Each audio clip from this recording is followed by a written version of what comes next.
Today, we're going to dive into a really powerful, action-oriented theory of love. It comes from the life's work of clinical psychologist Dr. Michael Lukens, and honestly, it might just change the way you see every single relationship in your life.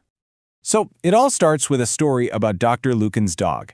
Now, this dog absolutely adores him, and it shows its love by bringing him gifts. But we're not talking about a tennis ball here. We're talking about dead squirrels, random trash he finds on walks. Yeah, things most of us would be pretty grossed out by. So you have to ask, right? How could a dead squirrel possibly be an act of love? It sounds ridiculous, but that question, that's the whole key to Dr. Lukens' work. It's all about learning to see the love, even when it shows up in these clumsy, imperfect packages. He calls this perspective seeing with loving eyes. And that brings us right to this central idea of his.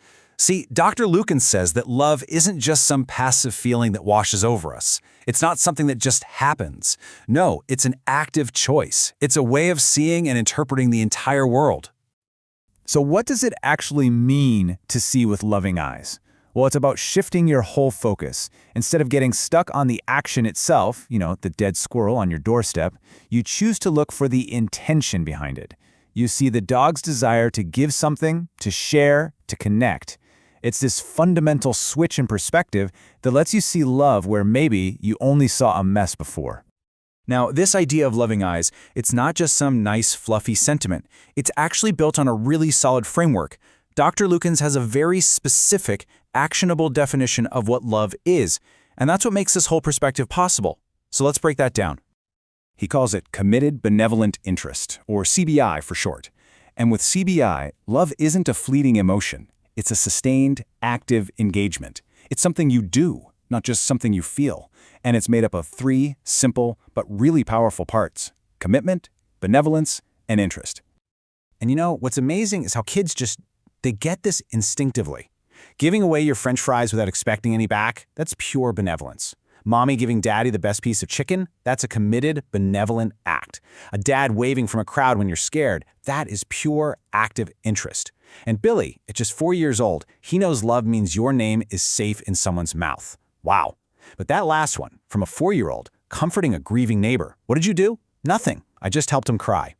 That is the perfect definition of committed, benevolent interest, right there.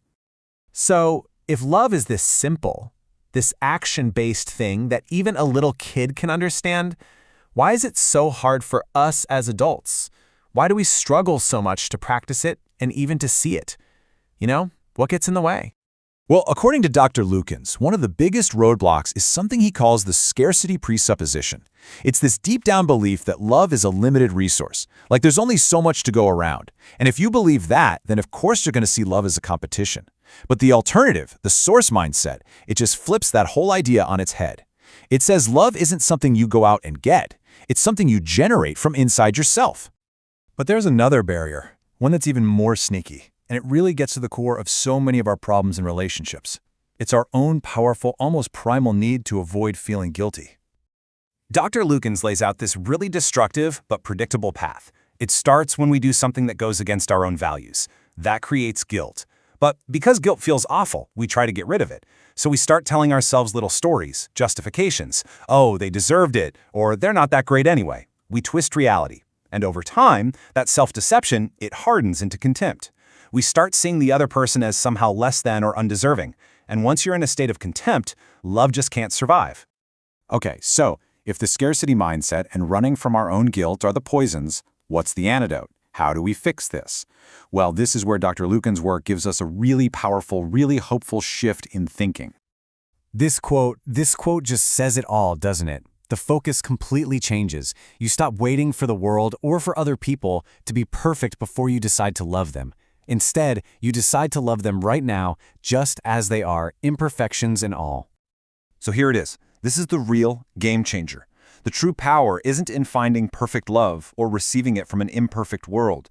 The key is to realize that you can become the source of love yourself. It becomes something you contribute, something you create and put out into the world, not something you wait to consume. So how do we actually do this? Well, it starts by accepting imperfection in others and, just as importantly, in ourselves. You consciously shift your focus from what am I getting to what can I give. You recognize that you have the power to create love. And Dr. Lukens has this great metaphor. You see it as your turn to be the middle of the sandwich. It's not a burden, it's by design. It's your turn to be the source of care. And this quote really brings a sense of urgency to all of this, doesn't it? It's a stark reminder that we don't have forever to figure this out. Our time to make these choices is finite, which really helps focus the mind on what actually matters. So in the end, it all comes down to this. You have these loving eyes, and you only have so many days left to use them. The real question this work leaves us with is a deeply personal one. In the time you have, what will you choose to see?